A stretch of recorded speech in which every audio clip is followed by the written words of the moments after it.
Olá, eu sou o Bruno Pedreira, pesquisador da Embrapa, hoje, então, diretor financeiro da Sociedade Brasileira de Zootecnia.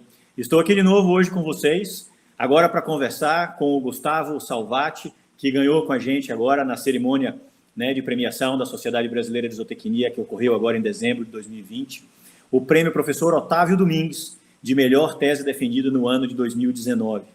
Gustavo, seja muito bem-vindo. É um prazer estar aqui com você. Você fez aí a sua dissertação sobre a orientação do professor Núcio na Exalc.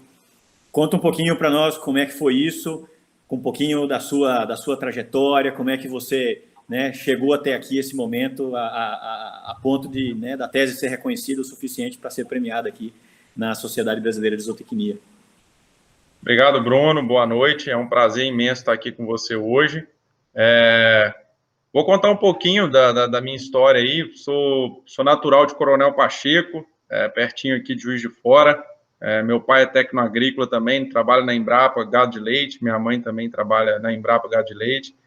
E cresci aqui dentro da fazenda. E meu pai tem uma propriedade também no interior do estado do Espírito Santo. E lá eu aprendi a gostar de gado de leite. E me ingressei aí na zootecnia na Federal de Lavras, onde fiz zootecnia e trabalhei muito com gado de leite no grupo do leite, sob a orientação do professor Marcos Neves Pereira. A posteriori, fiz meu mestrado, também focado em nutrição de vacas leiteiras. E depois eu quis emergir um pouco na cultura americana, aprender um pouco sobre gado de leite nos Estados Unidos e fui trabalhar com o professor Randy Shaver, na Universidade do Wisconsin, especificamente com silagem de milho, né, voltado para a nutrição de vacas leiteiras, onde fizemos um levantamento lá em 70 fazendas, coletando amostras do meio oeste americano. Legal. Para avaliar aí toda a parte de processamento, né, e de forragem, tanto processamento de grão como da parte fibrosa. Já visto que já era uma preocupação lá muito grande, né, de aproveitar mais o grão de milho que vem da silagem, principalmente quando o preço do grão está em alta, está em voga, aí como hoje estamos vivendo também, e não temos expectativa disso baixar, né? Já tem contratos fechados aí para os próximos 2 a 3 anos de importação, né? Então, cada vez mais esse tema é muito importante aproveitar, né, esse amido que vem da forragem que você produz dentro de casa, e a silagem de milho é muito importante nesse contexto no Brasil, por ser a principal forragem utilizada no gado de leite e também no confinamento de gado de corte. E daí tivemos a ideia, quando eu regressei de lá em 2015, comecei a fazer o doutorado sob a orientação do professor Núcio, e o professor Núcio me deu grande liberdade de trabalhar com o tema, e juntos pensamos aí em estratégias tanto para o pequeno e para o grande produtor, tá? Sabemos aí que o pequeno produtor usa mais a ensiladeira de arrasto, a colhedora de arrasto, e o produtor maior, a autopropelida. Então, resolvemos trabalhar com esses equipamentos e estratégias para aprimorar aí o aproveitamento desse milho, do grão de milho, principalmente considerando que o nosso milho aqui no Brasil ele é mais difícil de ser quebrado por ser um milho de endosperma vítreo, né? O nosso programa de seleção de milho das empresas aqui no Brasil sempre priorizaram muito esse tipo de híbrido, por ele ser mais resistente a algumas pragas e doenças, e também no pós-colheita ter menos perdas, né? E como maior parte do nosso milho aí vai para suíno e aves, eles não têm muita preocupação com essa parte, como nós temos aqui na bovinocultura, de ter esse milho mais digestível, né? Então, esse foi o ponto. Então, a tese foi baseada em tentar estudar estratégias para melhorar o aproveitamento aí desse amido na silagem de milho. Excelente. Então, tendo identificado o problema, né, uma necessidade absolutamente atual para nós hoje, eu tenho vivido um pouco dessa transformação aqui no Mato Grosso também, né, depois que a indústria de etanol de milho entrou por aqui, da DGS chegou, realmente o mercado de milho hoje muito diferente na região e no Brasil como um todo.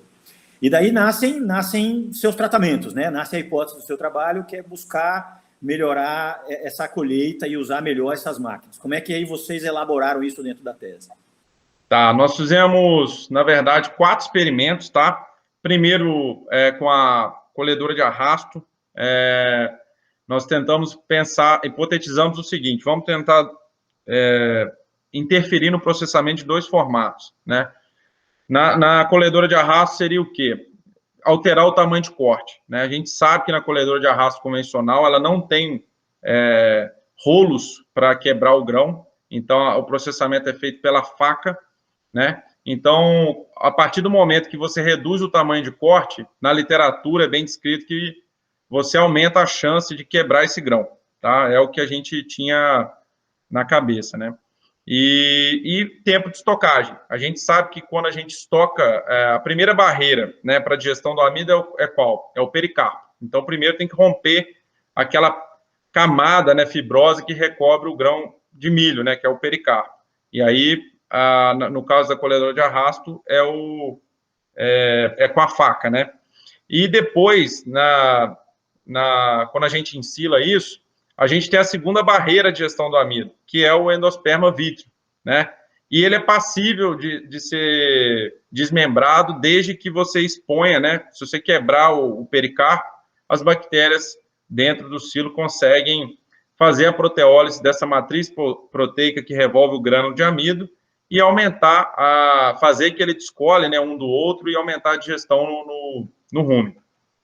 Bom, então o primeiro experimento foi isso, com a colhedora de arrasto convencional. Testamos 3 tamanhos de corte, 3, 6 e 9 milímetros, tá? E 3 tempos de estocagem, 0, 35 dias e 140 dias, tá? Um tempo aí curto, né, 35 dias, e um pouquinho mais longo, 140 dias.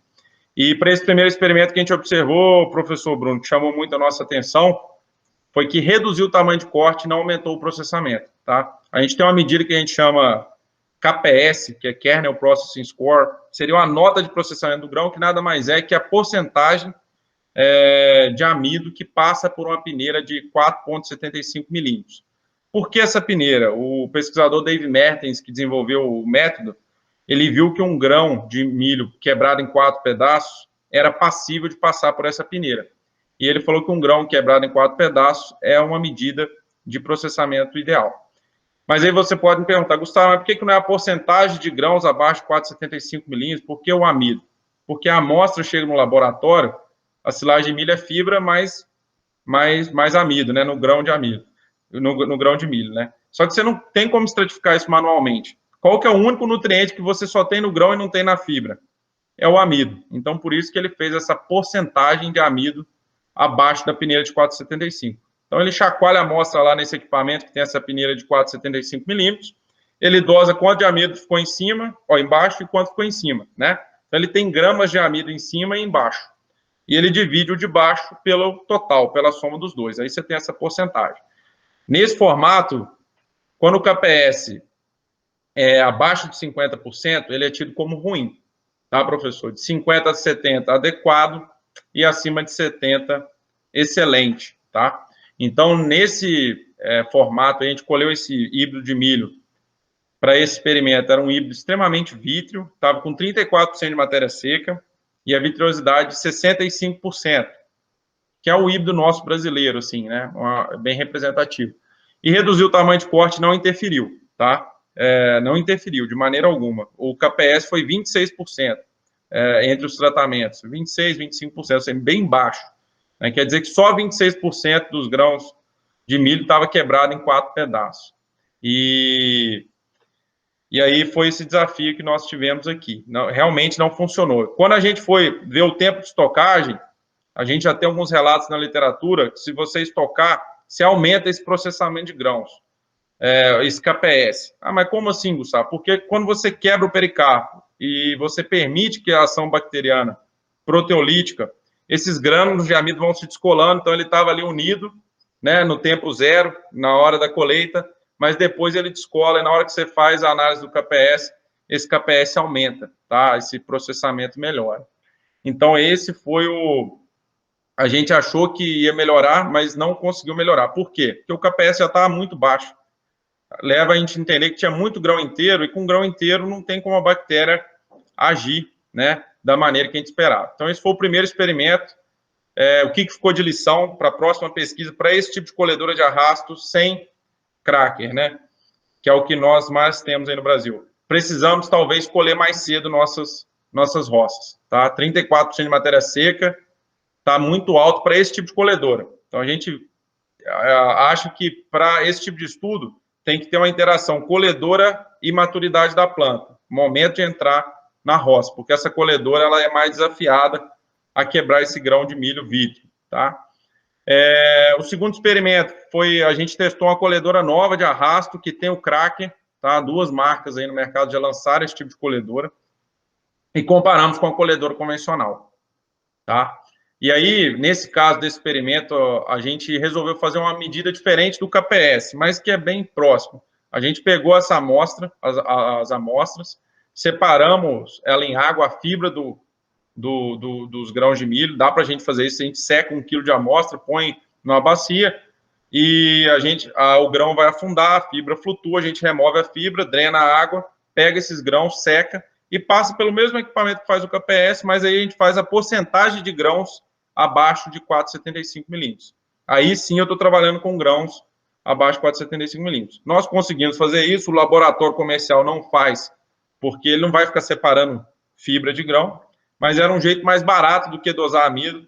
Como o senhor bem sabe, a análise de amido é uma análise cara, então a gente resolveu fazer isso, é um método validado, que eu até fiz alguns experimentos lá nos Estados Unidos com isso, e a gente viu, quando comparou a máquina de arrasto com cracker e sem cracker, uma teve um desempenho de 40% dos grãos quebrados, pelo menos em 4 pedaços, ou abaixo da peneira de 4,75 milímetros, e a outra maquininha, 70% dos grãos quebrados em 4 pedaços. Então, ela mostrou muita efetividade.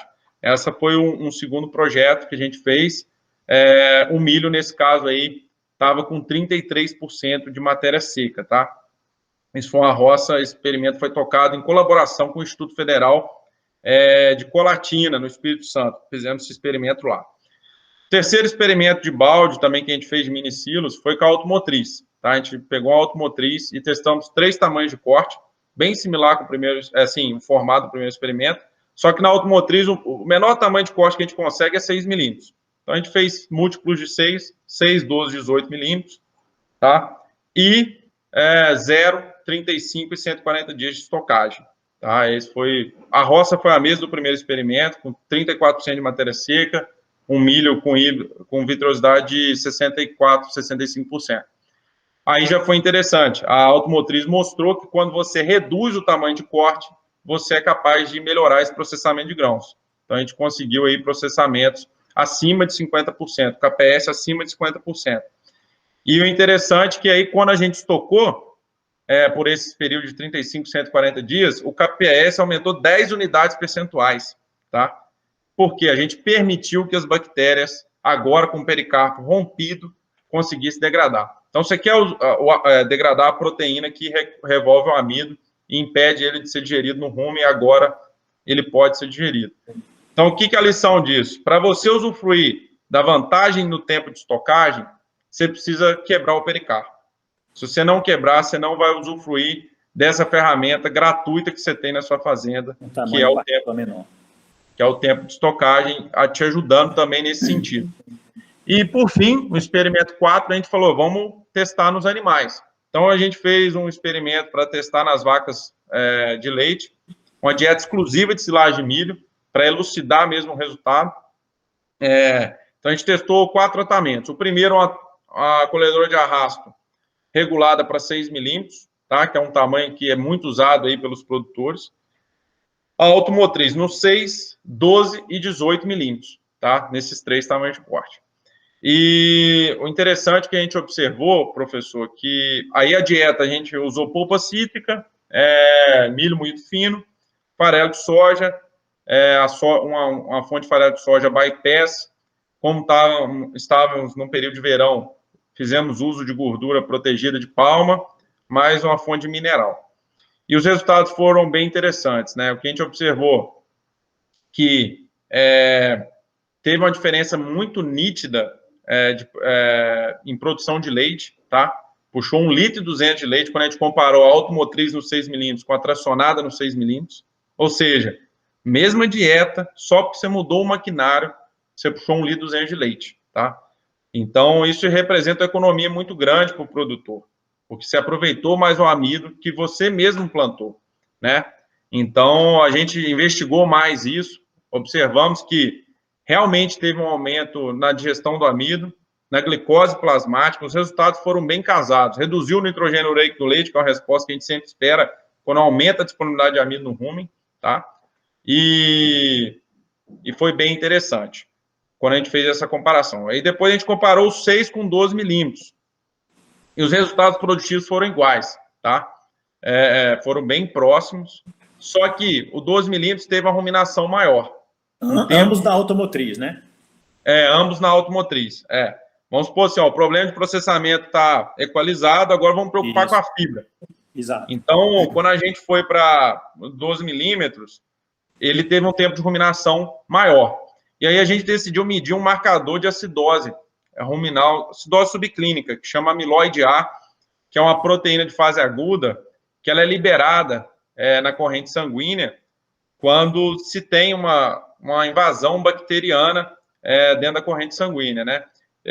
Do rumen ou do intestino. Então, a gente sabia que o tratamento 6 milímetros, ele era um pouco agressivo, né? Porque a partícula é muito fina e o grão estava mais processado nele. Lembra que eu falei que quando a gente reduziu o tamanho de corte, o processamento de grão foi aumentado, né? Então, ele era muito agressivo, principalmente porque era uma fonte exclusiva de forragem. E aí, na hora que a gente mediu esse amiloide A, realmente, quando comparou 6 com 12 milímetros na automotriz, ele teve valores maiores, e o que leva a gente a entender que ele foi um pouco mais danoso por isso. A gente só fez ele, pessoal, para a gente comparar a máquina de arrasto com a automotriz. Não adiantaria eu pôr 12 milímetros, escolher o 12 milímetros para a máquina de arrasto, porque não é a realidade que o produtor usa no Brasil, tá? Por isso que a gente fez essa comparação. Então, e o 18, professor, que chamou nossa atenção, que o tratamento de 18 milímetros, a gente teve um processamento pior. Quando você mexe na automotriz no tamanho de corte, quando você aumenta o tamanho de corte, o que acontece? A máquina passa a colher mais rápido, tá? O tamanho de corte, que você tem um rotor de faca cortando numa velocidade constante, aí o que manda é a velocidade da colheita. Se está colhendo mais rápido, vai aumentando o tamanho de corte. Essa era uma pergunta que eu ia te fazer. O quanto atrasa quando você passa de 18 para 12 para 6, né? O impacto disso tem uma perca, eu não sei colocar em rendimento, mas eu fico te devendo essa mas pergunta, reduz, vamos dizer assim. Reduz o aproveitamento, aumenta o consumo de diesel, tá? E também reduz a velocidade da colheita. Só que com 12 milímetros você estava colhendo mais rápido, né? Então o grão está passando pelo cracker mais rápido, ou seja, e também tem a parte que a fibra maior, ela cama o grão na hora que ele passa pelo cracker. Você tem fibras maiores, então tem mais chance de ter um acamamento. Isso no milho americano acontece quando você corta acima de 20 milímetros, 24, né? Mas é um milho macio. Aqui o nosso milho vítreo, já com 18, a gente começou a observar esse efeito. E aí a gente teve uma queda, em comparação ao 12 milímetros, de 800 ml de leite, tá? Redução na digestão do amido, redução da glicose plasmática. E aí a conclusão do nosso experimento, com essa configuração, com essa dieta, com esse nível de forragem vindo só de silagem de milho, que o 12 milímetros foi o tamanho ideal, porque ele maximizou tanto produção como saúde da vaca. E ficava muito claro para a gente, apesar que a gente não teve uma medida, né, para isso, a gente, na época, não conseguimos ver uma medida para fazer isso, mas as vacas do tratamento 6 milímetros na automotriz apresentavam diarreia, era um quadrado latino, na hora que elas mudavam de tratamento, elas tinham uma diarreia, justamente mostrando que é um dos sinais da acidose aí, subclínica que acontece aí nos rebanhos. Mas seria isso, professor. Eu não sei se eu consegui resumir bem aí Ficou excelente, Gustavo, excelente. Acho que para todos que nos acompanham, ficou uma aula aí de como usar essa tecnologia. Eu fico feliz, né? Em nome da Sociedade Brasileira de Zootecnia, só tenho a te agradecer por ter, né, gastado um tempinho com a gente aqui, poder dividir com as pessoas o resultado. A gente está sempre preocupado em mais do que gerar tecnologia, mas também de poder disseminá-la de alguma forma e mostrar a aplicação prática do seu trabalho que levou aí você a esse prêmio de melhor tese definido 2019. Eu acho que está muito claro para todos que nos assistiram aqui, né, o porquê a sua tese foi premiada e o quão né, o quanto de trabalho vocês tiveram para chegar nesses resultados, 4 experimentos em sequência, finalizando com desempenho animal. Então, assim, fico muito feliz de ter você aqui. Estendo novamente os meus parabéns a você, ao professor Núcio, pelo trabalho, pela contribuição com a nossa ciência zootécnica, e acho que foi muito, muito bacana esse nosso bate-papo aqui. Para finalizar, queria, né, te agradecer e te perguntar como é que foi para você receber o prêmio, receber essa notícia de que vocês receberam esse reconhecimento como um todo, e como isso soa para vocês. Sim, foi uma alegria muito grande, né, professor, porque nós não fazemos nada sozinhos, né? Então, em primeiro lugar, agradecer aí o professor Núcio pela orientação, agradecer o grupo dele, né, dos alunos, né, de qualidade e conservação de forragens lá da Exalc, que é um grupo muito forte, muito unido, e possibilitou isso, e a todas as instituições que participaram, e empresas, tá, professor? A gente precisamos de muito apoio, então, tanto desde a CAPES e a FAPESP, que custearam a minha bolsa, né, e a FAPESP também algumas análises bromatológicas, o Instituto Federal do Espírito Santo, campus Itapina, né, que fica lá próximo da cidade de Colatina, o professor Nilson Moraes Júnior teve uma colaboração em a gente fazer um desses experimentos lá e realizar as análises de amido lá, então sou muito grato à instituição também, e todas as empresas que cederam as máquinas para a gente fazer a colheita. Foi uma alegria muito grande, porque quando a gente consegue aglutinar pessoas em prol de um objetivo, né, que no início estava claro só na minha cabeça, as pessoas acreditaram na ideia, compraram a ideia, a gente recebe esse prêmio, é uma gratificação para o grupo todo, tá? Eu acho que eu liderei esse processo, mas jamais faria, né, sem a ajuda de tantas pessoas, né, que foram, inclusive alguns da familiares que foram lá bater trato comigo, que a gente precisava de gente. Então, assim, no fim deu tudo certo. O prêmio foi uma alegria muito grande. Agora também conseguimos publicar esse primeiro, o trabalho aí dos animais, está no Journal of Dairy Science, que é uma grande referência para a gente. Também, quem quiser, eu posso depois compartilhar aí o link para acessar lá. Então, é uma alegria muito grande, professor, por essa premiação. Perfeito. A gente fica muito feliz, né? Esse é o ano 2021, é o ano onde a Sociedade Brasileira de Zootecnia completa 70 anos de criação. A gente poder compartilhar com vocês, além das premiações, a oportunidade, né, de utilizar esses mecanismos tecnológicos para poder divulgar ainda mais e compartilhar com todos aqueles que nos seguem, nos assistem, essa informação de ponta sendo gerada no Brasil, para que a gente traga ao nosso produtor brasileiro, a nossa ciência zootécnica, cada vez mais progresso. Eu também só tenho a agradecer, e agradecer a todos que estiveram aqui com a gente até esse momento, dizer que estamos nessa empreitada de tentar dividir com vocês informações da ciência zootécnica brasileira de ponta e cada vez mais atualizada. Obrigado a todos que aqui estiveram. Gustavo, o meu muito obrigado. Transmita aí ao professor Núcio e a todos que trabalharam contigo nessa equipe os parabéns em nome da Sociedade Brasileira de Zootecnia. Valeu, obrigado, professor, e até breve aí, no próximo evento aí da SBZ, vai ser um grande prazer estar com vocês aí. Perfeito. Um abraço a todos.